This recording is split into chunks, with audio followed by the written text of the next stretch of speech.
Last 3 দিনে আমরা দুইটা এন্ট্রি নিয়েছিলাম, যেটার মধ্যে দুটার এসএল গেছে। কিছু করার নাই, it's a part of trading. তো আমাদের মূলত এখানে এন্ট্রিটা ছিল, এখানের ইনভেস্টমেন্টটা নেওয়ার পরে এখানের অর্ডার বুক থেকে আমরা এন্ট্রিটা নিব। তো আমাদের প্রথমে ফার্স্ট 1:3 দেওয়ার পরও দেন আমাদের এসএলটা দেন আমাদের টিপিটা হিট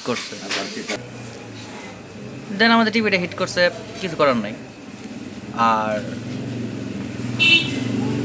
তারপর আমরা আজকে একটা এন্ট্রি হয়, আজকে বলতে কি আজকে সকাল থেকে একটা এন্ট্রি হয়, যে এন্ট্রিটা প্রথমে এই অর্ডার বুক থেকে এটা ভুলবশত নিয়েছি। ভুলবশত বলতে কি স্বাভাবিক, এখন কি বলবো, এই অর্ডার বুক থেকে আমাদের এন্ট্রি হয় না। তারপরও ওই যে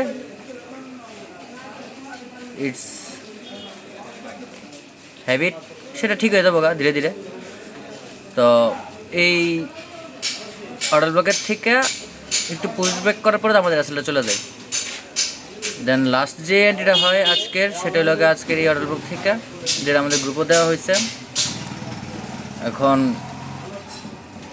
সেই এন্ট্রিটা হইল আমাদের এই ইনভেস্টমেন্টটা নেওয়ার পরে এইখানে ইনভেস্টমেন্টটা নেওয়ার পরে দেন আমরা এখানে অর্ডার বুক থেকে এন্ট্রিটা নিচ্ছি, যার টার্গেটটা আমরা কোথায় রাখা হয়েছিল।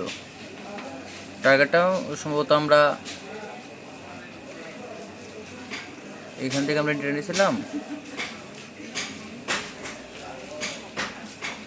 টার্গেটটা এতটুকু বন্ধ রাখা হয়েছে, হ্যাঁ ঠিকই আছে, এতটুকু বন্ধ রাখা হয়েছে, যেটা আমরা আমাদের গ্রুপে দেওয়া হয়েছে। এটা আমি পরে দেখা যাচ্ছে আবার। আর টোটালি আমাদের লাস্ট 3 দিনের এসএল যেটা গেছে, সেটা হলো এখানে হলো প্রায় 340 পিপ, আর এখানে হলো প্রায় 250 পিপ। ওকে, বেটার, গুড।